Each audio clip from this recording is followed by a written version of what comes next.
The morning mist clung to the tarmac at Nellie's Air Force Base like a shroud hiding secrets. Lieutenant Colonel Myra Nightingale Voss stepped out of the base medical facility, her flight suit crisp despite the 12-hour shift she'd just completed suturing combat wounds. The irony wasn't lost on her. They called her Nightingale because she'd saved more lives than she'd taken, but what they didn't know was that before she became a flight surgeon, she'd been something else entirely. The secure phone in her pocket buzzed with an encrypted message that made her blood run cold. Report to Hangar 18. Classification: Black. You have 20 minutes. The sender was General Marcus Thorne, a man whose reputation preceded him like thunder before lightning. Thorne didn't send casual invitations. As Myra walked across the restricted section of the base, past hangars housing aircraft that officially didn't exist, she caught fragments of hushed conversations between ground crew. Impossible survival rate. Even the SEALs couldn't. Why would they send a medic? The last comment stung, but she'd heard worse. To most people, she was just another military doctor who happened to know how to fly. They saw the stethoscope around her neck, not the wings pinned to her chest or the combat ribbons that told a different story. Hangar 18 loomed ahead, its massive doors sealed tight. Two Marines flanked the entrance, their M4s held with the casual readiness of men who'd seen combat. One nodded respectfully. He bore the scars of battlefield medicine, probably one of hers. Inside, the hangar was dimmer than expected, housing not aircraft but a sophisticated briefing room with classified terminals and a massive screen displaying satellite imagery of terrain she didn't recognize. General Thorne stood with his back to her, studying the display. Even from behind, his presence commanded attention. 6'4" of military precision wrapped in dress blues that bore enough ribbons to paper a wall. When he turned, his steel-gray eyes held something she'd never seen before in a superior officer: uncertainty. "Nightingale," he said, using her call sign with deliberate emphasis. "What I'm about to tell you doesn't leave this room. 3 days ago, we lost contact with a deep reconnaissance team operating in hostile territory.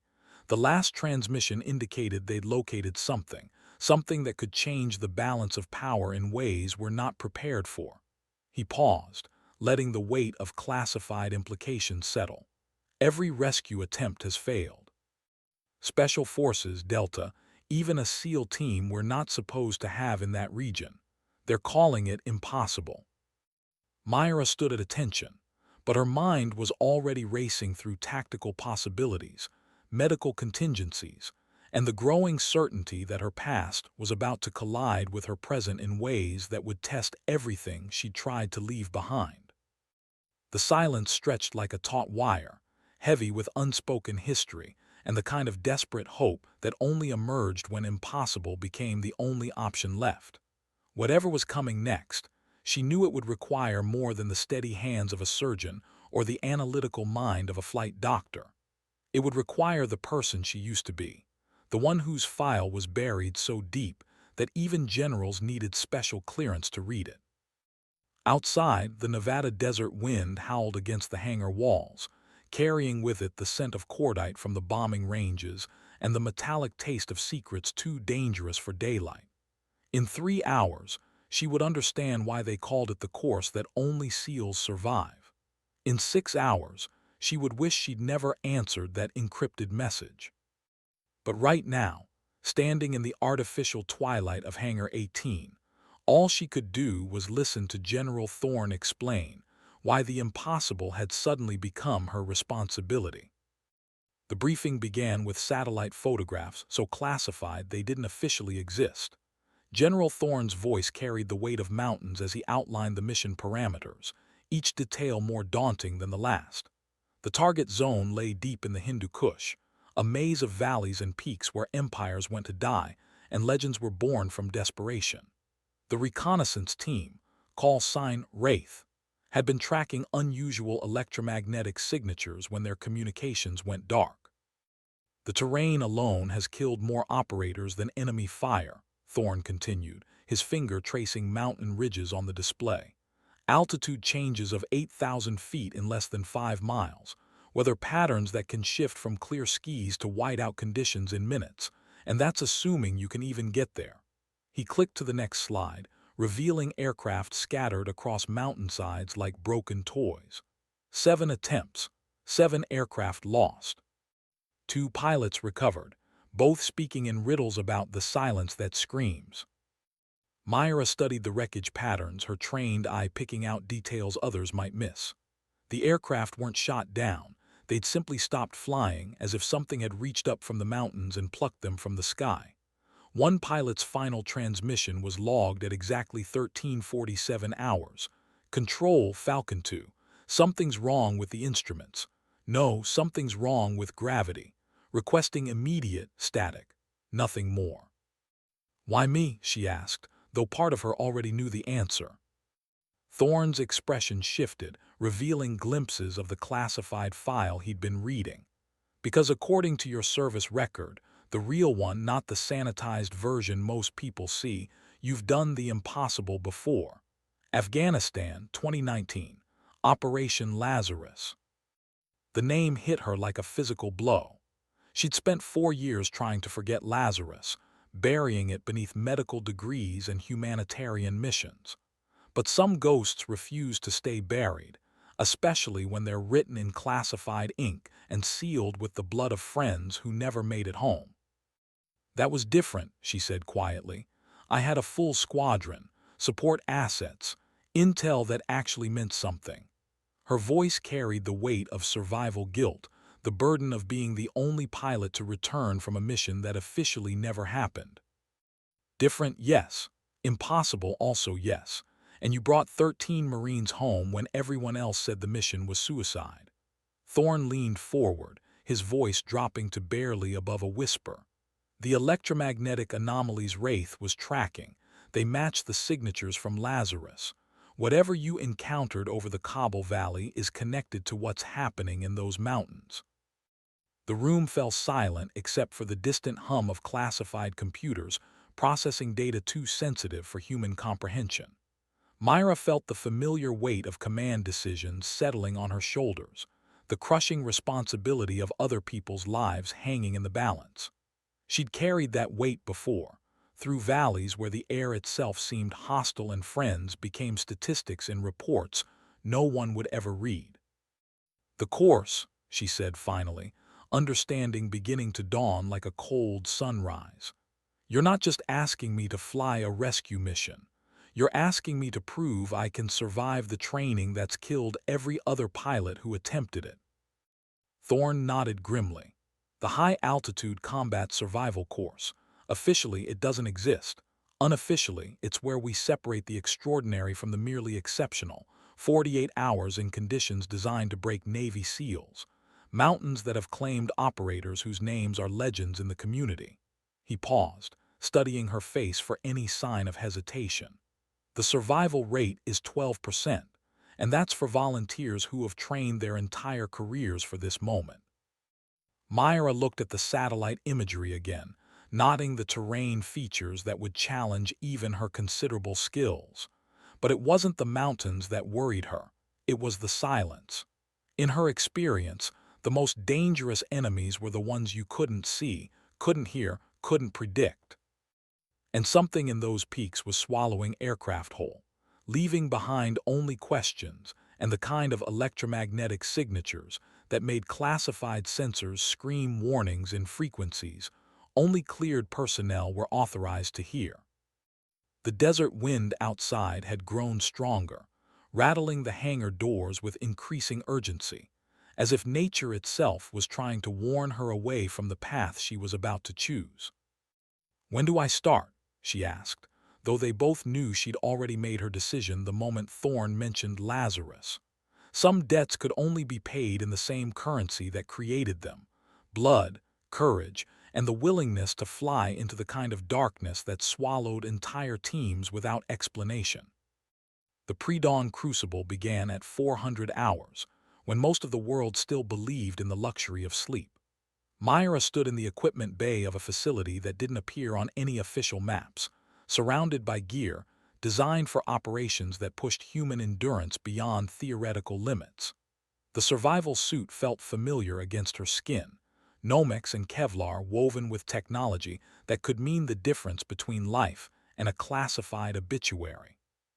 Master Sergeant Dakota Ironhorse Kellum watched her with the clinical assessment of a man who'd seen too many confident operators become statistics. His weathered face bore scars from operations in places the Pentagon denied existed, and his voice carried the gravelly authority of someone who'd earned respect in the currency of survival. "Nightingale," he said, using her call sign with deliberate emphasis. "Heard you used to fly something other than medical transports." The statement hung in the air like a challenge, wrapped in the kind of professional skepticism that separated instructors from undertakers. "Used to do a lot of things," she replied, checking the seal on her oxygen mask with practiced efficiency. The pre-flight routine was muscle memory, her hands moving through equipment checks while her mind cataloged the 1,000 ways the next 48 hours could kill her. Kellum nodded approvingly at her methodical approach. "The course isn't about flying, Doc. It's about surviving when flying stops being an option, when your aircraft becomes a $1 million paperweight, and your survival depends on skills they don't teach in medical school." He gestured toward the wall display showing topographical maps that looked like the surface of an alien world. Phase 1. Navigate 17 miles of terrain that's claimed 8 SEALs in the past 2 years. No GPS, no radio contact, no rescue if you screw up. The briefing continued with the relentless precision of a death sentence. Phase 2 involved high-altitude survival with equipment limited to what could fit in a standard survival kit.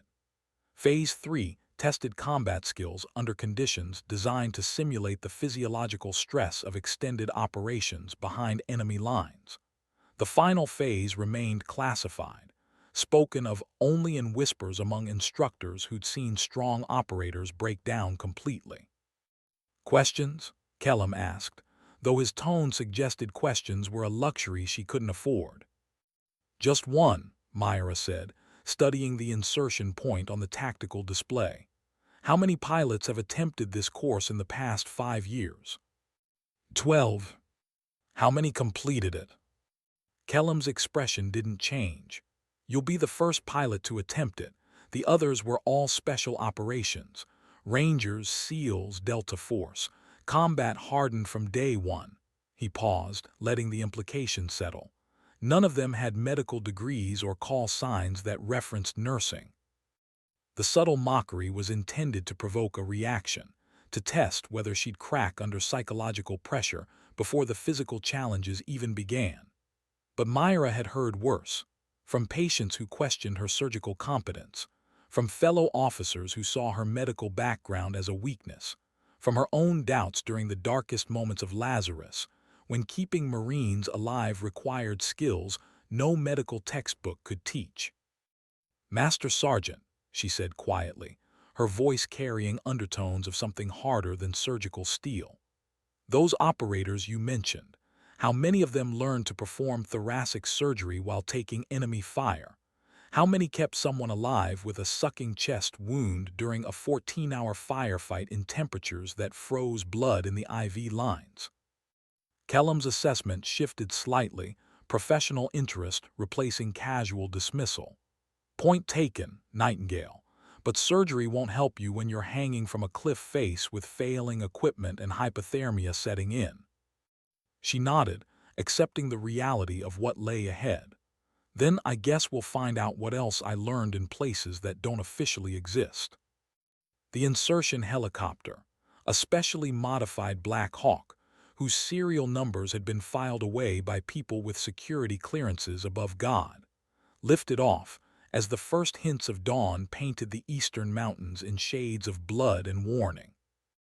The rotor wash scattered desert sand in patterns that looked almost like grave markers, geometric reminders of operators who'd started this journey with confidence and ended it as cautionary tales whispered in classified briefings. As the helicopter climbed toward the insertion point, Myra felt the familiar weight of combat preparations settling over her consciousness. The heightened awareness, the systematic shutdown of emotional responses that might interfere with survival, the cold calculation of risk versus necessity that separated professionals from casualties. Below, the Nevada desert gave way to mountains that had been killing people since before America existed. Above, the sky waited with the patience of something that had witnessed the rise and fall of civilizations, indifferent to the struggles of individuals who dared to challenge its dominion. And somewhere in the distance, electromagnetic signatures pulsed with rhythms that made classified sensors sing warnings in frequencies that existed at the intersection of science and nightmare.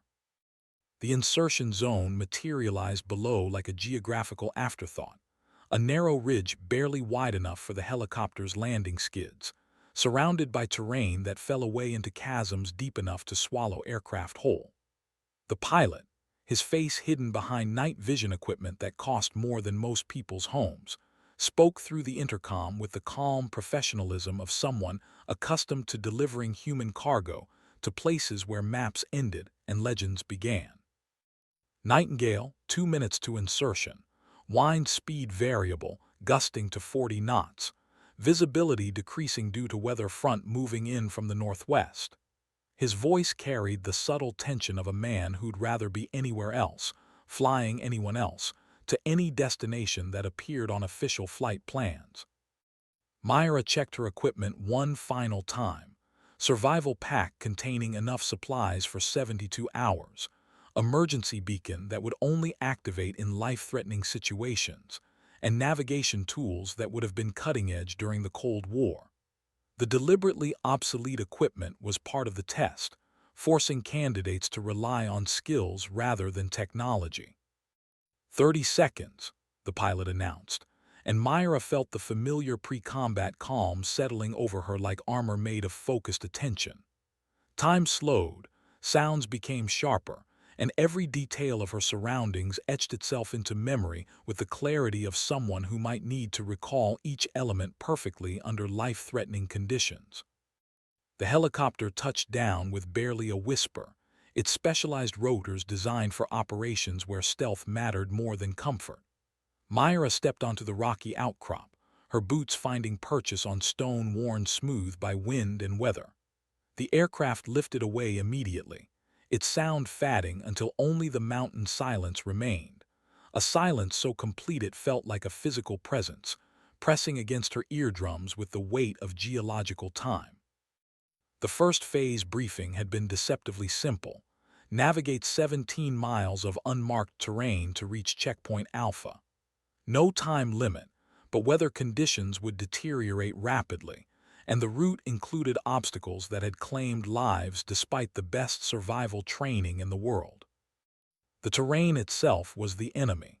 Loose scree that could trigger rockfalls, hidden crevasses that opened like hungry mouths, and altitude changes that could leave even experienced operators gasping for oxygen that seemed perpetually just out of reach. Myra oriented herself using the ancient art of celestial navigation, finding Polaris through the gradually lightening sky, and correlating its position with the topographical features visible in the dawn light. The mountains stretched endlessly in all directions, their peaks shrouded in clouds that moved with the restless energy of atmospheric systems governed by physics too complex for human prediction. Her first steps on the course felt deceptively normal, solid rock beneath her feet, clear air in her lungs, the familiar weight of equipment distributed across her frame, with the precision of someone who'd learned that ounces became pounds and pounds became pain over distances measured in survival rather than miles. But mountain terrain was deceptive, concealing dangers beneath surfaces that appeared stable until the moment they betrayed the unwary with avalanches of stone and consequences measured in blood. The silence was absolute except for her breathing and the whisper of wind across stone formations that had witnessed the passage of geological ages. No birds sang at this altitude, no insects buzzed, no signs of life beyond the stubborn vegetation that clung to cracks in the rock, with the tenacity of survivors who understood that in harsh environments, adaptation wasn't optional. It was the price of continued existence. 3 hours into the navigation phase, Myra encountered her first real test of the course's lethal reputation. The route led across a knife-edge ridge barely 3 feet wide, with drops of over 1,000 feet on both sides. Wind gusts threatened to pluck her from the narrow path and hurl her into the abyss, while loose rocks shifted treacherously beneath each carefully placed step. Halfway across, she understood why SEALs had died here. This wasn't just about physical courage or technical skill. It was about maintaining perfect psychological control while every instinct screamed warnings about the impossibility of survival. One moment of doubt, one instant of hesitation, and gravity would claim another victim for the mountain's collection of overconfident operators.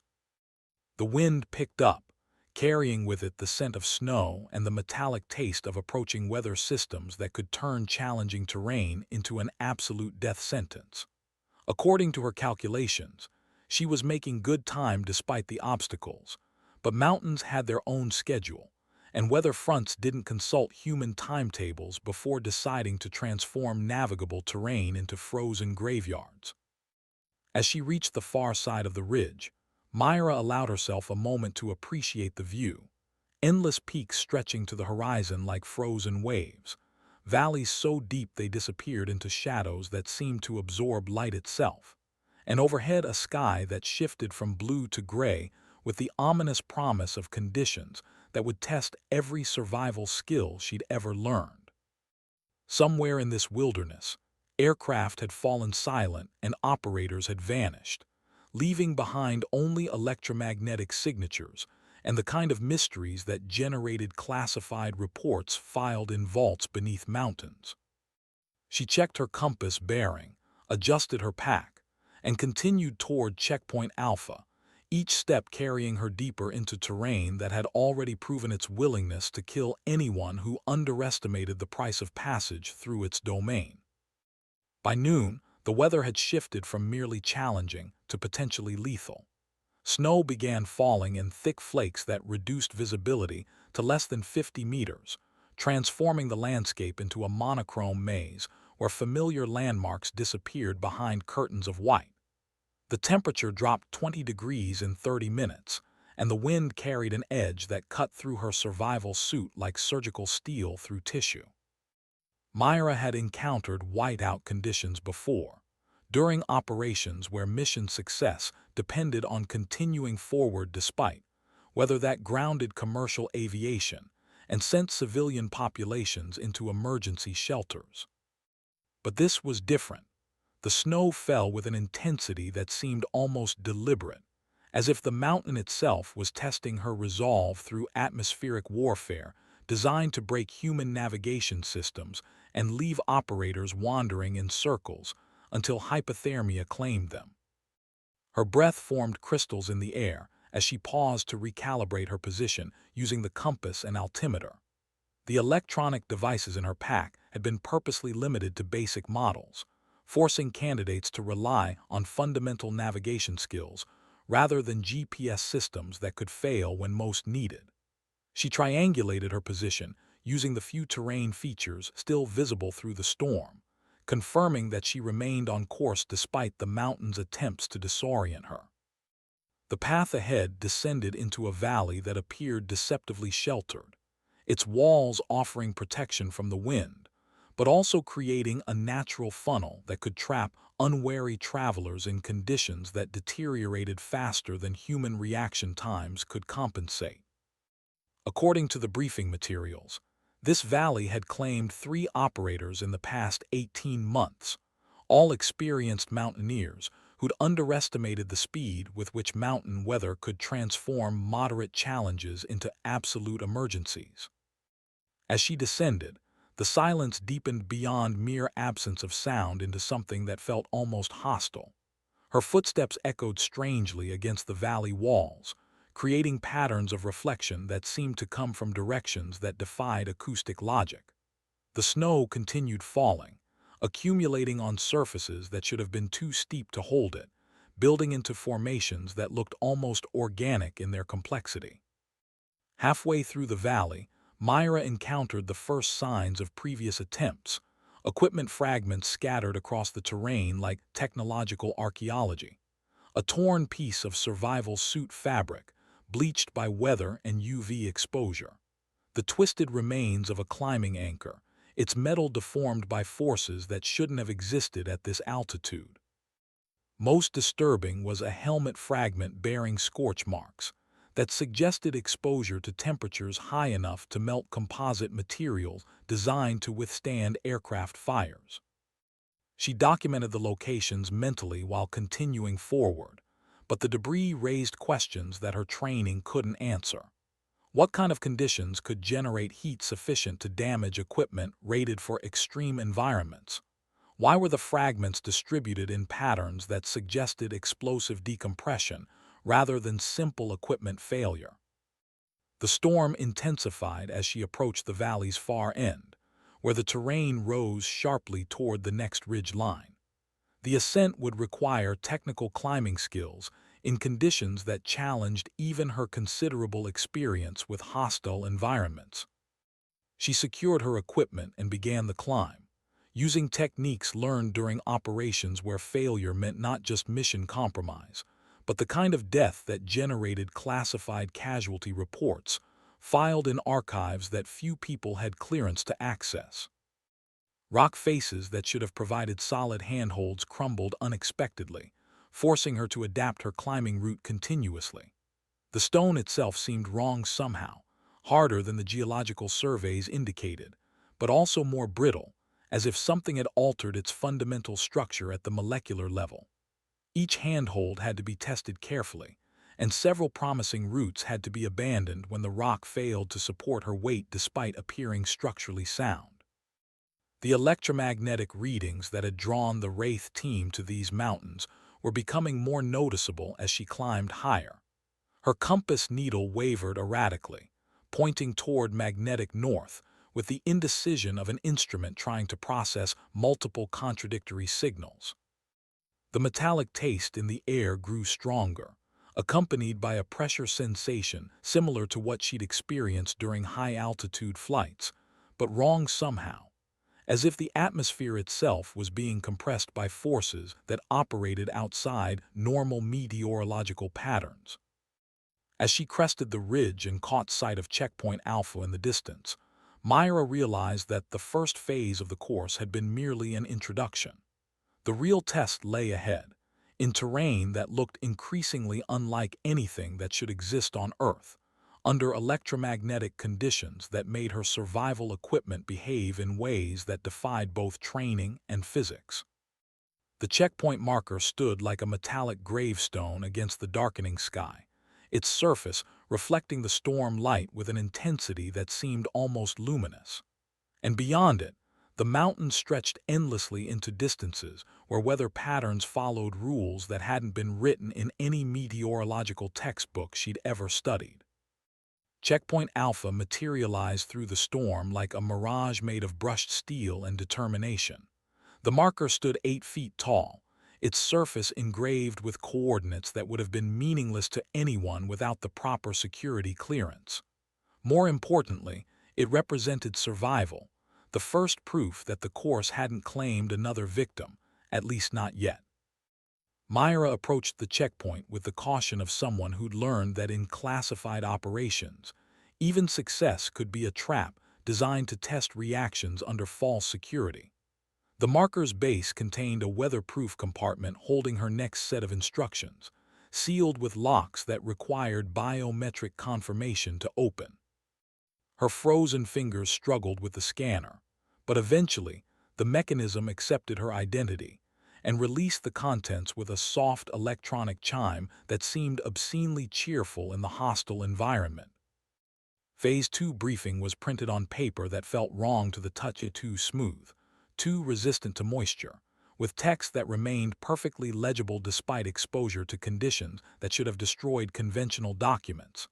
The instructions were deceptively simple: establish shelter capable of sustaining life for 12 hours while maintaining communication blackout protocols.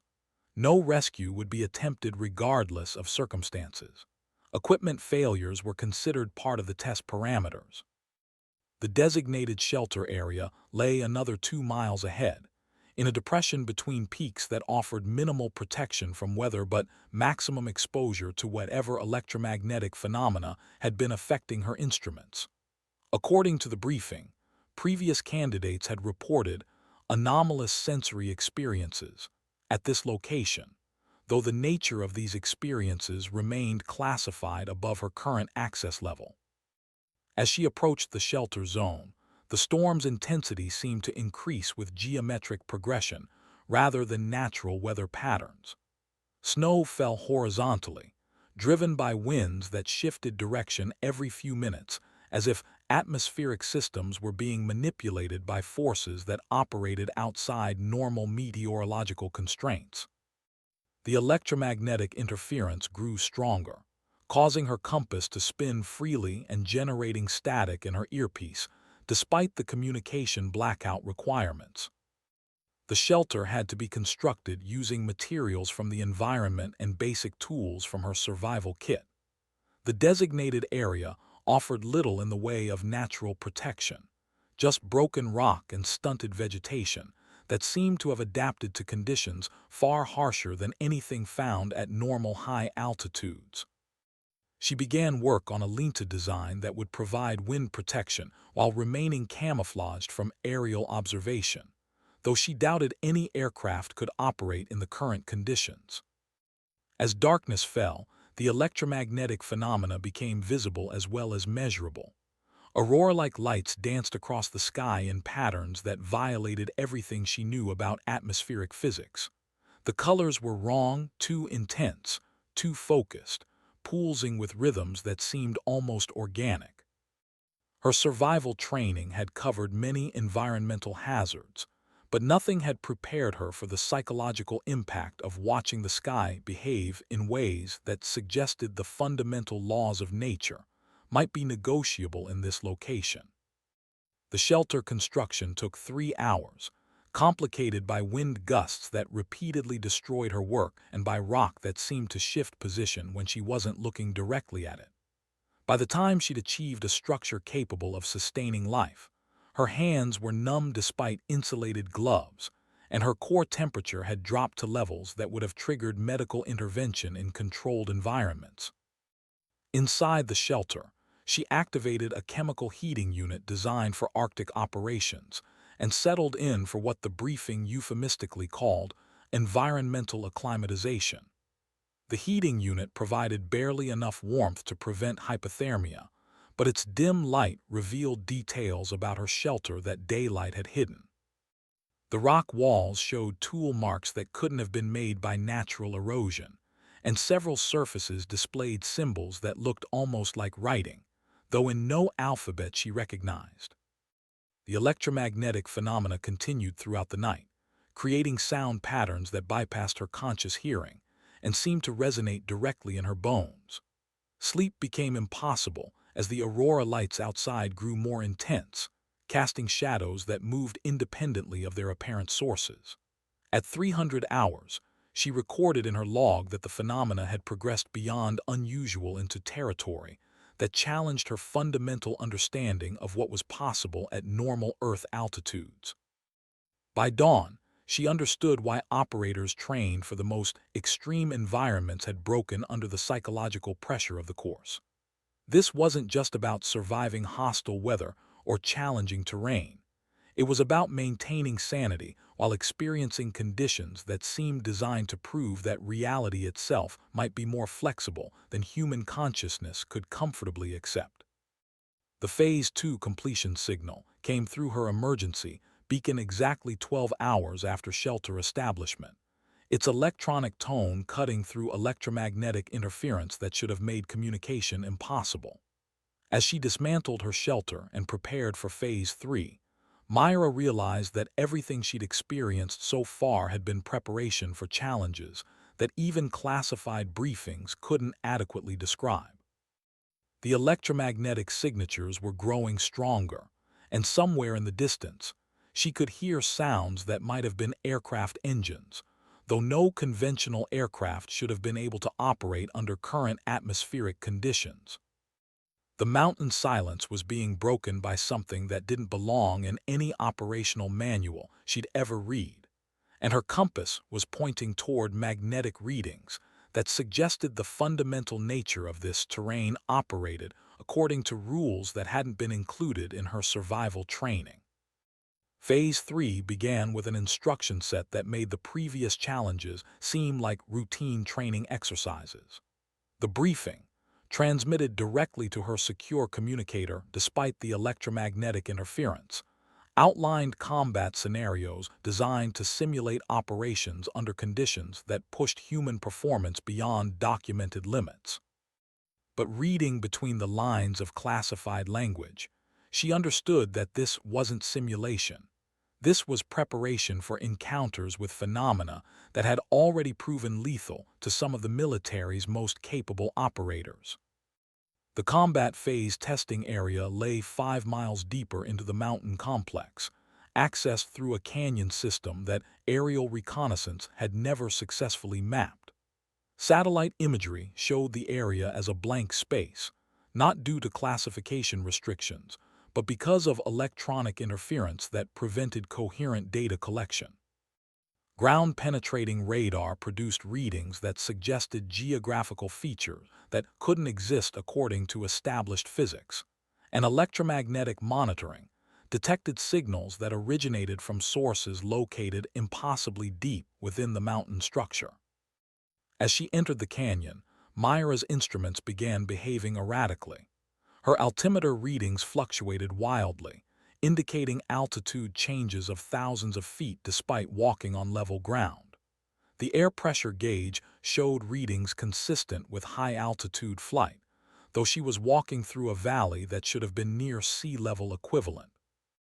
Most disturbing was her radiation detector, which began registering background levels that suggested exposure to sources that shouldn't have existed in natural geological formations. The canyon walls rose nearly vertical on both sides, their surfaces showing the same anomalous tool marks she'd observed during the shelter phase. But here the marks were more extensive, forming patterns that looked almost like technical drawings or engineering schematics carved into living rock. Some sections showed geometric designs that seemed to follow mathematical principles she couldn't identify, while others depicted machinery or structures that bore no resemblance to any technology in her experience. 3 miles into the canyon, she encountered the first active test scenario. Motion sensors, hidden among the rock formations, triggered a series of challenges designed to evaluate combat performance under extreme stress. But these weren't standard military exercises. The scenarios incorporated elements that seemed designed to test reactions to phenomena that existed outside normal tactical parameters. The first scenario involved navigating through an area where visual perception became unreliable. Objects appeared at distances that contradicted their actual positions, and shadows fell in directions that violated natural light sources. Her tactical training had covered operations in low light and adverse visibility conditions, but nothing had prepared her for an environment where basic sensory input became systematically unreliable. Combat engagement protocols were tested using advanced simulation systems that projected threats with resolution sufficient to trigger genuine physiological stress responses. But the simulated enemies incorporated movement patterns and tactical behaviors that didn't match any known training doctrines. They seemed to anticipate her responses with accuracy that suggested either unprecedented artificial intelligence or combat algorithms based on engagement principles that hadn't been included in any tactical manual she'd studied. The electromagnetic phenomena intensified during combat scenarios, creating interference patterns that affected not just electronic equipment but human neurological functions. Decision-making processes that normally operated below conscious awareness became labored and uncertain. Muscle memory that had been honed through thousands of hours of training seemed to falter, as if the fundamental connections between intention and action were being disrupted by fields that operated at frequencies that interfered with normal brain function. By the end of Phase 3, she completed combat scenarios that officially had never occurred, using responses to threats that technically didn't exist, while maintaining operational effectiveness despite environmental conditions that challenged the basic assumptions of human physiology. Her performance metrics, recorded by monitoring systems embedded throughout the canyon, indicated success levels that exceeded documented human capabilities under comparable stress conditions. But success felt hollow when measured against the growing certainty that the course wasn't just testing her ability to survive extreme conditions. It was preparing her for operations that would require skills and psychological resilience that extended far beyond conventional military parameters. The phenomena she'd encountered weren't training aids or environmental hazards. They were previews of conditions that existed in operational areas where conventional physics became optional and survival depended on adapting to realities that civilian science couldn't acknowledge. As she prepared for the final phase, electromagnetic readings reached levels that made her detection equipment scream warnings in frequencies that seemed to bypass her conscious hearing and resonate directly in her nervous system. Whatever lay ahead in Phase 4 would test not just her military capabilities, but her fundamental understanding of what was possible in a universe that might be far stranger than any classified briefing had prepared her to accept. The Phase 4 briefing arrived not through conventional communication channels, but as knowledge that seemed to appear directly in her consciousness, as if information was being transmitted through methods that bypassed normal sensory processing. The phenomenon was disorienting but not entirely unfamiliar. She'd experienced similar consciousness-level data transfer during the most classified aspects of Operation Lazarus, though she'd never found anyone with sufficient clearance to discuss the mechanics of how such communication was possible.